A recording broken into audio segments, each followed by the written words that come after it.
교독하겠습니다. 예수께서 돌아오심에 무리가 환영하니 이는 다 기다렸음이러라.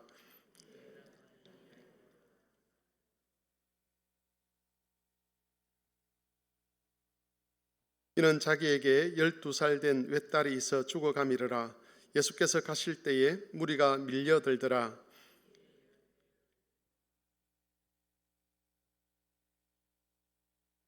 예수의 뒤로 와서 그의 옷가에 손을 대니 혈류증이 즉시 그쳤더라.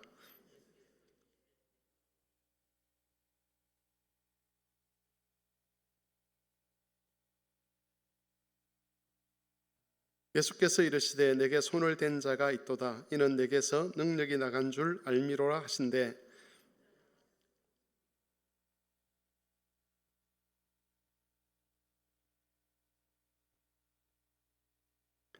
예수께서 이르시되 따라 내 믿음이 너를 구원하였으니 평안히 가라 하시더라.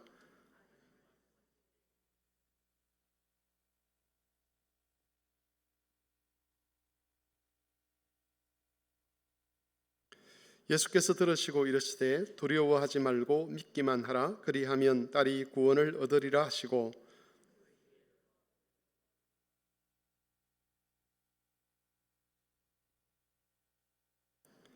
모든 사람이 아이를 위하여 울며 통곡하매 예수께서 이르시되 울지 말라.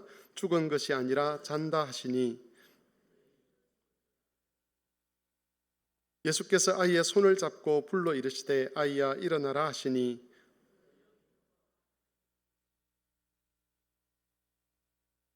같이 읽습니다. 그 부모가 놀라는지라 예수께서 경고하사 이 일을 아무에게도 말하지 말라 하시니라. 아멘. 오늘 읽은 본문에는 두 가지 사건이 기록이 되어 있습니다. 하나는 회당장 야이로의 딸이 죽었다가 예수님에 의해서 다시 살아난 사건에 관한 기록이고, 또 다른 한 가지 사건은 12년 동안 혈루증으로 고생을 하던 여인이 예수님의 옷가를 만짐으로 고침을 받는 사건입니다. 이 두 가지 사건은 공통점이 있는데 그것은 믿음으로 구원 얻었다는 것을 나타내는 사건이라는 것이죠. 예수님은 옷자락을 만져서 고침을 받은 그 여인을 향해서 내 믿음이 너를 구원하였다라고 말씀을 하셨습니다. 또 딸이 죽었다는 소식을 들은 야이로를 향해서 두려워하지 말고 믿기만 하라. 그리하면 딸이 구원을 얻을 것이다 라고 말씀하기도 하셨습니다. 예수님의 이 두 말씀의 핵심은 믿음으로 말미암아 구원을 얻는다는 겁니다.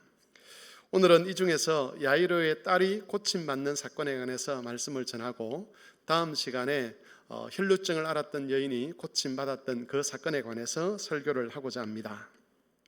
이 말씀들을 묵상하는 중에 믿음과 구원의 도리를 깨달으시기를 바라고, 그로 말미암아서 우리가 주님께로부터 받은 선물, 믿음이라는 그 선물을 잘 지켜갈 수 있었으면 좋겠습니다. 오늘은 앞에서 말씀드린 대로 야이로의 믿음으로 말미암아 그 딸이 고침받는 사건에 관해서 살펴볼 것인데, 두 가지 주제로 말씀을 전하도록 하겠습니다. 첫 번째로는 야이로의 믿음의 핵심이 뭐냐 하는 것을 살펴볼 것이고, 두 번째로는 야이로의 딸에게 일어난 구원이 가지고 있는 특징이 무엇인가 하는 것을 살펴보도록 하겠습니다. 먼저 야이로의 믿음입니다. 야이로라는 사람은 그 당시에 회당장이었습니다. 회당장이라고 하는 것은 회당에서 이루어지고 있는 모든 예식을 주관하고 책임지는 사람을 가리킵니다. 그 당시에 유대교에 있어서 이 회당장에 해당하는 이 사람들은 유대교의 주류에 해당하는 주류 세력이었습니다. 그 당시 서기관들과 바리새인들, 그리고 대제사장들, 율법사들, 이런 사람들이 유대 사회의 주류를 형성하는 권력을 가진 사람이었고, 그들의 문화와 사상을 이끌어가는 사람이었는데, 그들과 더불어서 이 회당장들도 동일한 그런 주류 세력에 속해 있었다는 것이죠. 본문의 전체적인 내용을 통해서 우리가 알 수 있는데, 그런 주류의 유대인들과 달리 이 야이로는 예수님께 대한 믿음을 나타냅니다. 그 당시 유대인들의 주류 세력들은 예수님에 대해서 아주 비판적이었습니다. 그들은 예수님을 하나님의 아들로 인정하지 않았고, 또 예수님의 글과 예수님의 말씀과 예수님의 모든 사역에 대해서 적대적인 그런 반응을 보였습니다. 그런데 이 야이로는 유대 사회의 주류에 속해 있었음에도 불구하고 그 주류 사람들의 보통의 모습들과는 달리 예수님에게 적대적이지도 않았고 오히려 예수님께 믿음을 나타내었다는 것이죠. 본문에 보면 야이로가 예수님의 발 앞에 엎드리는 그런 장면이 나옵니다. 이것은 야이로가 예수님을 하나님의 아들로 인정한다는 것이고 예수님을 믿는다는 그런 뜻입니다. 야이로가 어떻게 이런 태도를 갖게 되었는가? 그 당시에 대부분의 유대인들, 특별히 종교적인 권력을 가지고 있었던 주류의 유대인들은 예수님에게 적대적이고 예수님을 학대하고 핍박하려고 했는데 어떻게 야이로는 그 주류에 속해 있었음에도 불구하고 그들과 다른 반응을 보일 수 있었는가에 대해서 성경은 그 딸의 병 때문이었다라고 그렇게 소개를 하고 있습니다. 딸의 병 앞에서 야이로의 마음이 가난해졌습니다. 그가 유대 주류 세력에 속해 있었음에도 불구하고 영적인 교만과 예수님에 대한 적대적인 그런 태도에서 벗어날 수 있었던 것은 그 안에 뭔가 해결해야 될 그런 간절함이 있었기 때문에 그들과 함께 하지 아니하고 다른 태도를 취할 수 있었다는 것이죠. 우리는 하나님께서 야이로의 공경을 어떻게 사용하셨는가 하는 것을 알게 됩니다.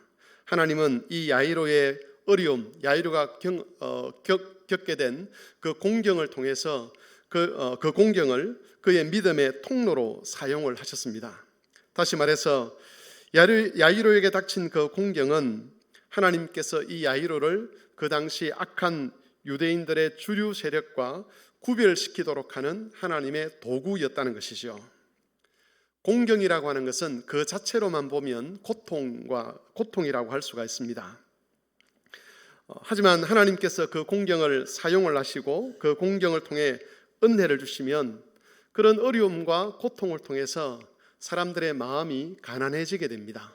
그동안 자신만만하던 삶에 대해서 돌아보게 되고 한 번도 점검해 보려고 하지 않았던 자기의 삶에 대해서 반성적인 태도를 갖게 되는 것이지요. 그러면서 내가 살아온 삶이 바른 것인가? 내가 지금 하고 있는 이런 생각들이나 삶의 태도들이 바른 것인가 하는 것을 돌아보게 되는 겁니다. 하나님은 바로 그런 공경을 통해서 야이로에게 믿음을 더하여 주셨습니다. 야이로에게 딸의 병은 고통을 안겨다 주는 그런 공경이었습니다. 그러나 그 공경으로 말미암아 야이로의 심령이 가난해지게 되고 이 가난해진 심령 때문에 그는 하나님이 주시는 믿음을 받아들이고 그 당시 유대 주류 세력들과는 구별된 모습으로 예수님 앞에 설 수 있었다는 것이죠. 하나님은 이 야이로 사건을 통해서 성도들이 겪는 공경의 의미를 깨닫게 하셨습니다. 하나님은 우리가 겪는 삶의 고통 등을 통해서 우리의 마음을 가난하게 하기를 원하십니다. 하나님께 주시는 그 공경이 없다면, 그 고통이 없다면 한 번도 돌아보지 않았을 우리의 삶에 대해서 진지하게 돌아보게 하시는 것이죠. 지금까지는 내가 말하는 방식에 대해서 별로 생각이 없었습니다. 내가 다른 사람들과 관계를 맺는 것에 대해서도 별로 돌아보지 않습니다. 자신감이 있는 거죠. 나는 그래도 다른 사람들보다 더 부드럽게 말하고 더 친절하게 말하고 다른 사람에게 갑질하지 아니하고 최선을 다해서 다른 사람을 섬기고 사랑한다라고 생각했던 그 삶에 대해서 다시 한번 돌아보면서 도대체 무엇이 잘못되었는가 하는 것을 점검하게 한다는 겁니다. 성도 여러분, 우리가 이러저러한 공경과 아픔을 겪을 때가 많이 있지만 하나님께서 우리에게 그것을 허락하시는 이유는 그것을 가지고 우리를 망하라고, 그것을 계기로 우리를 침체와 고통의 늪으로 떨어뜨리기 위해서 그런 것을 허락하시는 것은 아니라는 것이죠. 그 공경을 통해서 우리의 마음이 가난해지고 그 가난해진 마음 때문에 지금까지 우리가 생각하지 않았던 잘못된 삶의 습관들과 태도들과 방식들을 하나님 앞에서 돌아보고 수정하도록 원하시는 겁니다. 그러면서 우리가 겪게 되는 여러 공경들을 통해서 하나님은 하나님의 뜻을 우리 안에 이루어 가시는 겁니다. 비록 지금 당장은 왜 이런 고통들을 겪어야 되는지, 또 왜 이런 어려움을 겪어야 되는지 이해되지 않는 그런 일들이 우리에게 있는 것은 사실입니다. 그러나 그 공경을 통해서 일하시는 하나님을 기억한다면 당장 이해되지 않는 그런 일들 앞에서도 우리가 겸손한 태도를 보일 수 있을 것입니다. 하나님은 공경을 통해서 야이로에게 믿음을 주셨습니다. 그리고 야이로가 어떤 믿음을 가졌는가 하는 것이 49절에서 50절 말씀에 잘 나타나 있는데 화면을 통해서 그 말씀을 같이 한번 읽어보도록 하겠습니다. 아직 말씀하실 때에 회당장의 집에서 사람들이 와서 말하되 당신의 딸이 죽었나이다. 선생님을 더 괴롭게 하지 마소서 하거늘 예수께서 들으시고 이르시되 두려워하지 말고 믿기만 하라. 그리하면 딸이 구원을 얻으리라 하시고, 야이로의 딸이 병들었다는 그 이야기를 듣고 예수님께서 야이로의 집으로 발걸음을 옮겼습니다. 그런데 옮기던 중에 혈루증을 앓던 여인이 예수님을 만지는 사건이 일어나고 그것 때문에 가던 걸음을 예수님께서 멈추셨습니다. 그렇게 이야기를 나누는 중에 야이로의 집에서 소식이 들려왔는데 야이로의 딸이 죽었다는 소식이었습니다. 여러분, 우리가 잘 아는 대로 한번 사람이 죽고 나면 그 사람에 대한 모든 희망이 사라져 버립니다. 살아있는 동안에는 뭔가 지푸라기라도 잡는 심정으로 뭐라도 할 수가 있는데 일단 죽음에 들어가고 나면 그 사람을 위해서 할 수 있는 것이 우리에게는 없다는 것이죠. 이 세상에서는 없어질 수밖에 없습니다. 죽음이 두려운 것은 바로 그런 희망들을 다 빼앗아 가기 때문입니다. 하지만 야이로는 그런 상황에서도 믿음을 버리지 않습니다. 예수님이 야이로에게 하신 말씀이 있습니다. 믿기만 하면 딸이 구원을 얻을 것이라 라고 말씀을 하셨는데 야이로는 그 말씀을 믿었고 그래서 결과적으로 보면 나중에 딸이 구원을 얻게 됩니다.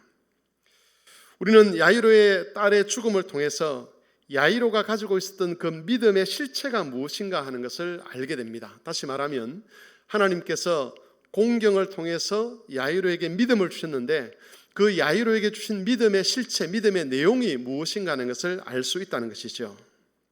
하나님이 야이로에게 주신 믿음은 죽은 자를 살리시는 하나님에 관한 믿음입니다. 예수님께서 죽음으로 말미암아 절망적인 상황에 놓여 있는 그 야이로에게 믿기만 하면 내 딸이 구원을 얻을 것이라 라고 말씀하셨다는 것은 결국 야이로에게 요구한 믿음이라는 것이 하나님은 죽은 자를 살리시는 하나님이라는 그 믿음을 요구하셨다는 그런 의미입니다. 비록 딸이 죽긴 했지만 만일 예수님이 진짜 하나님의 아들이시고 예수님이 진짜 그리스도가 맞다면 예수께서 얼마든지 죽은 자를 살리실 수 있다라고 그가 믿고 있었다는 겁니다. 성도 여러분, 야이로에게 발견되는 이런 믿음은 로마서 4장에도 잘 나타나고 있습니다. 로마서 4장 17절에서 22절을 보면 아브라함의 믿음에 관해서 하시는 말씀이 나오는데 이 말씀도 같이 한번 읽어보겠습니다. 교독을 하겠습니다. 로마서 4장 17절에서 22절 이 말씀을 교독하는 중에 아브라함의 믿음의 특징이 무엇인가 하는 것을 한번 살펴보시기를 바랍니다. 제가 17절을 먼저 읽겠습니다. 기록된 바 내가 너를 많은 민족의 조상으로 세웠다 하심과 같으니 그가 믿은 바 하나님은 죽은 자를 살리시며 없는 것을 있는 것으로 부르시는 이시니라.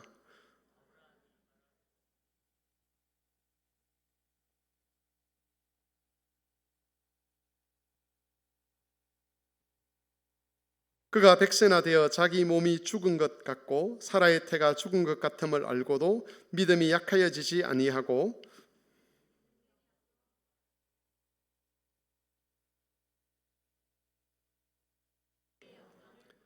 약속하신 그것을 또한 능히 이루실 줄을 확신하였으니.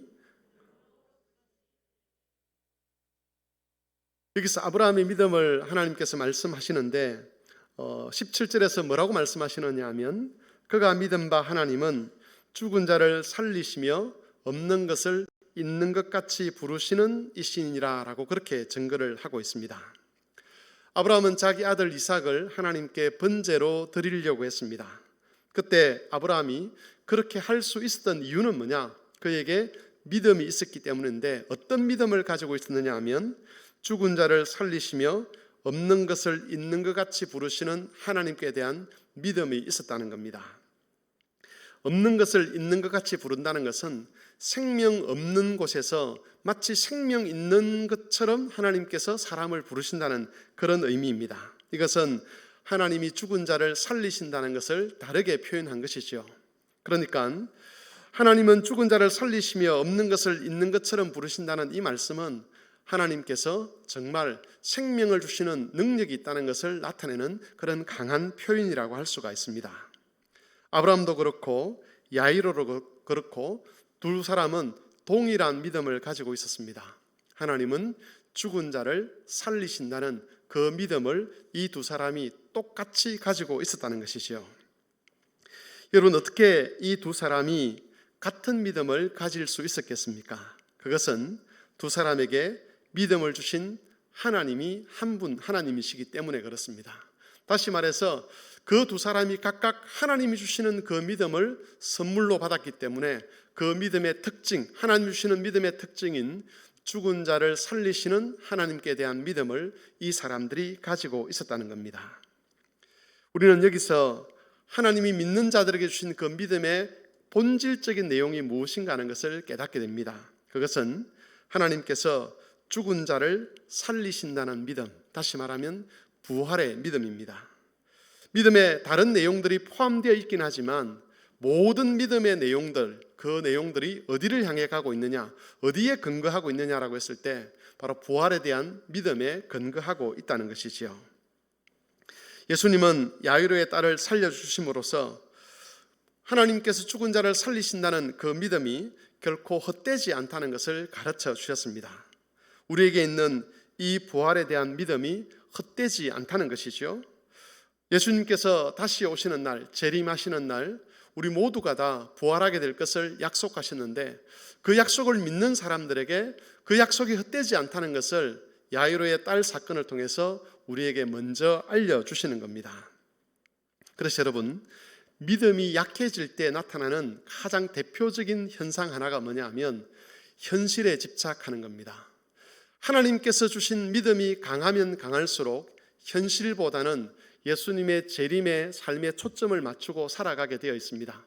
그날에 우리가 그리스도와 함께 부활할 것과 그리스도와 함께 부활하여 하나님의 영광을 누릴 그것을 삶의 목표로 삼고 거기에 삶의 초점을 맞추어 살아가는 것이 그게 정상적인데, 믿음이 약하여지게 되면 미래에 대한 소망은 사라지게 되고 현실에 집착하는 그런 모습이 나타난다는 것이죠.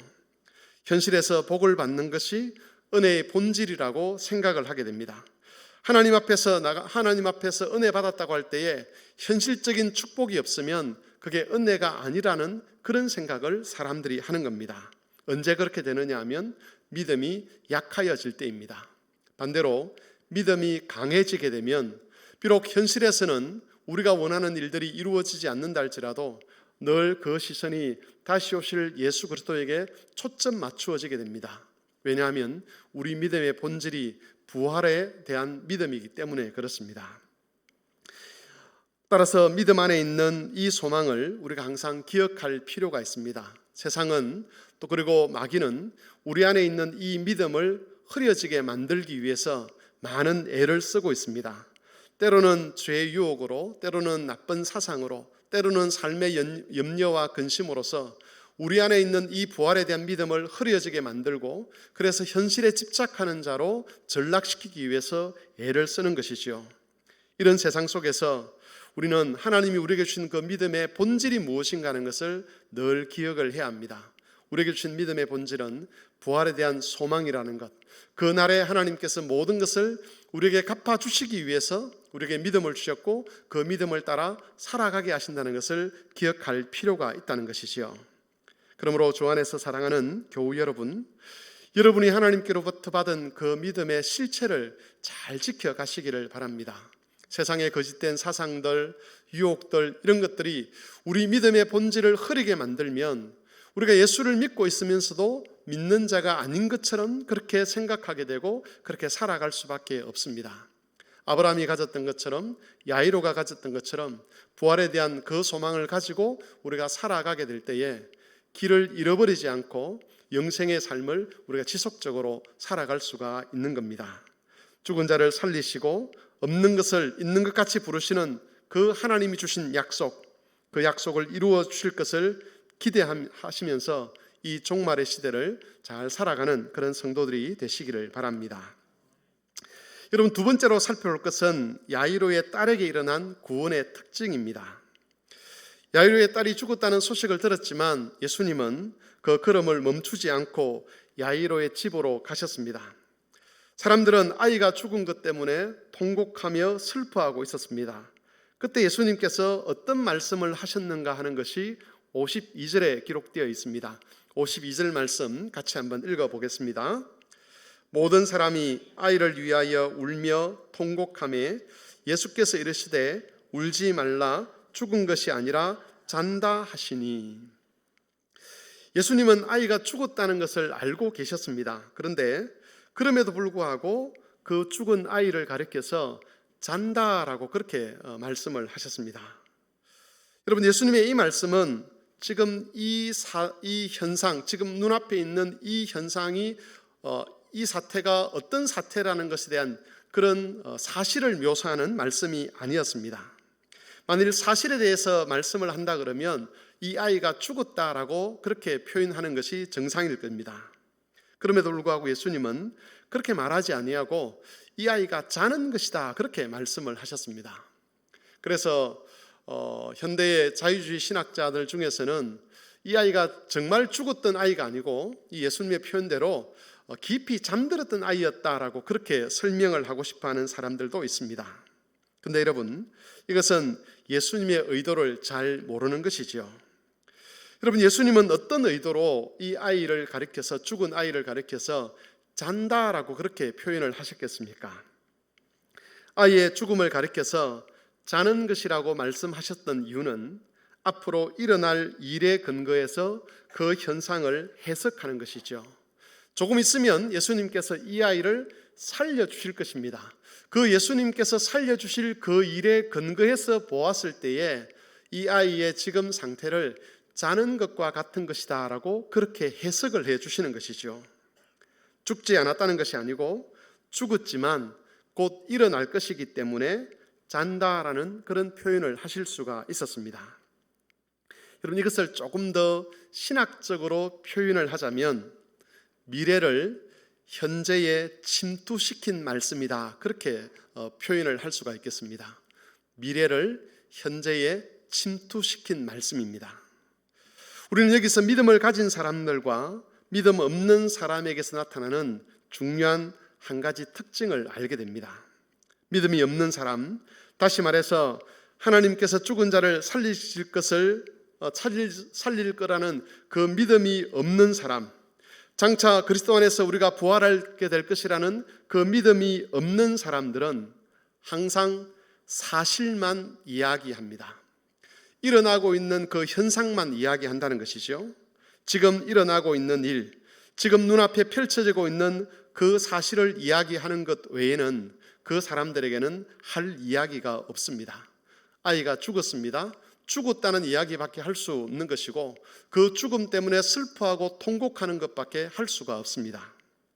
하지만 믿음을 얻은 사람들에게는 미래를 현재에 침투시켜서 현재 일어난 그 일을 해석하는 말을 할 수가 있습니다. 예수님이 그러하셨던 것처럼 죽음을 잠이라고 말할 수 있다는 것이죠. 하나님이 주신 부활에 대한 소망을 가지고 있는 사람은 장차 우리에게 임할 그 부활을 현재에 침투시켜서 우리가 겪는 모든 사실적인 현상들에 대해서 해석하는 말을 할 수가 있는 겁니다. 마치 잠을 자고 깨어나듯이 모든 죽은 자들이 그리스도 안에서 다시 살아날 것이기 때문에 죽음을 가리켜서조차도 자는 것이라고 말할 수 있는 그런 삶의 여유라 그럴까요? 아니면 삶을 조망하는 능력이라 그럴까요? 그런 힘을 우리가 가지고 있는 겁니다. 여러분, 이것은 죽음이라는 일에만 해당되는 것이 아닙니다. 우리에게 일어나는 모든 일에 대해서 우리는 미래를 현재에 침투시키는 이야기들을 할 수가 있습니다. 우리가 겪는 공경들도 마찬가지죠. 만일 믿음이 없다면 우리가 현재 그래서 우리가 현재 일어나고 있는 일에 대해서 아무 할 수 있는 말이 없다면, 공경에 대해서 우리가 할 수 있는 말이라고 하는 것은 그건 슬픔이다, 그건 고통이다, 그건 아픔이다, 이런 이야기밖에 할 수 없는 겁니다. 그게 정직한 말이고 정확한 말입니다. 그런데 미래를 현재에 침투시켜서 말을 하게 되면 이 공경이라는 말은 여러 가지 다른 말로도 바뀌게 됩니다. 예를 들어서 공경을 가리켜 영광이라고 표현할 수 있는 거죠. 실제로 예수님은 자신이 십자가에 달려 죽게 된 그 사건을 가리켜서 영화롭게 되는 것이다 라고 그렇게 말씀을 하셨습니다. 제가 종종 말씀을 드리지만 십자가에 달리는 일은 저주스러운 일이었습니다. 그것은 하나님으로부터 버림받는 것을 의미하는 것이고 하나님의 저주를 받는 것을 의미하기 때문에 십자가는 결코 영광이 아닙니다. 하지만 십자가 이후에 일어날 부활과 성천을 생각하고 그 십자가로 말미암아 하나님의 백성들이 구원 얻는 것을 생각한다면, 다시 말하면 미래를 현재에 투영을 시키게 되면 그 저주스러운 십자가가 영광으로 바뀌게 된다는 것이죠. 그런 면에 있어서 여러분, 우리는 말의 많은 부분을 우리가 하는 말들에 대해서 그 말들을 다시 한번 상고해 볼 필요가 있습니다. 여러분, 이 말은 현실을 무시하자는 그런 뜻이 결코 아닙니다. 우리는 현실을 정확하게 알아야만 합니다. 십자가는 저주가 맞습니다. 십자가는 고통이 맞습니다. 십자가는 슬픔이 맞습니다.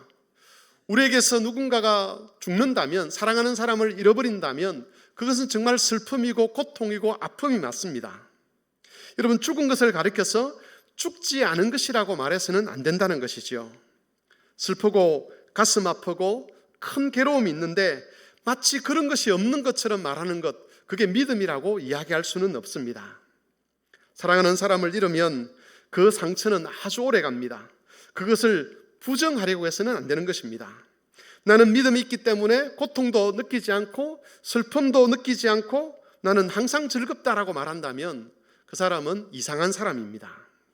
믿음이라고 하는 것은 현실을 정직하게 인식하는 겁니다. 하지만 믿음은 거기서 멈추지 않습니다. 믿음은 미래를 현재에 침투시켜서 지금 우리가 겪는 공경과 아픔과 슬픔을 다른 말로 해석하게 해주는 능력이 있는 것이죠. 하나님께서 우리에게 하신 약속이 무엇인지를 한번 생각해 보시기를 바랍니다.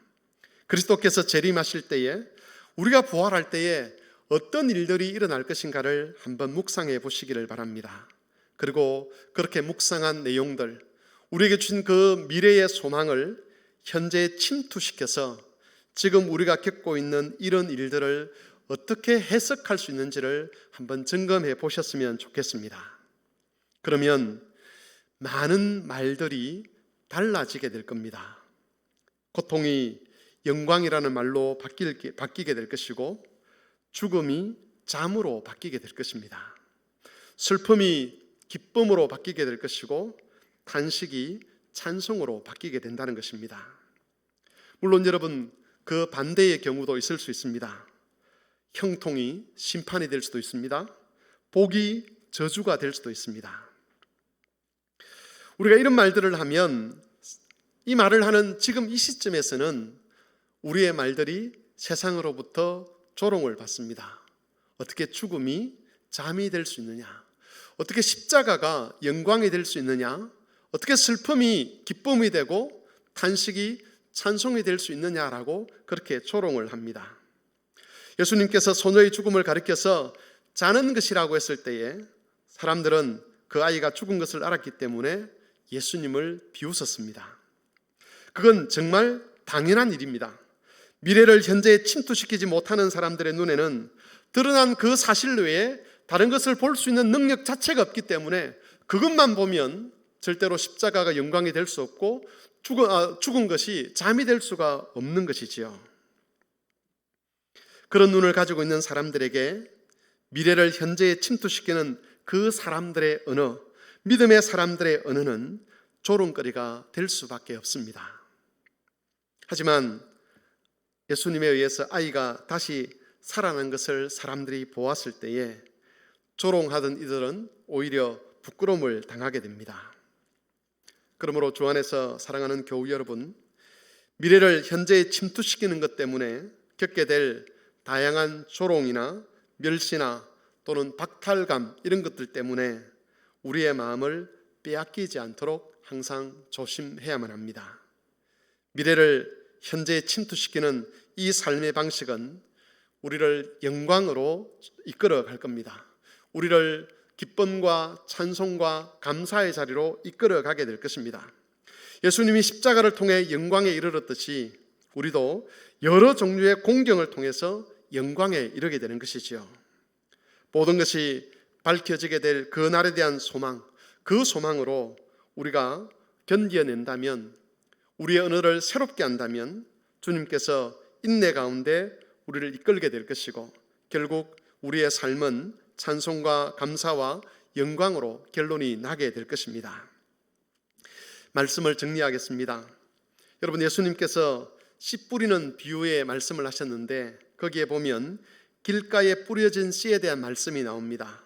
예수님은 그 비유의 의미를 누가복음 8장 12절에서 이렇게 말씀하셨습니다.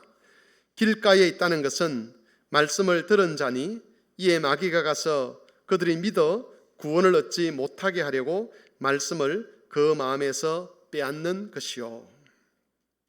여러분, 예수님께서 우리에게 말씀을 주신 목적은 그 말씀을 통해 믿음을 갖고 구원에 이르도록 하기 위함입니다.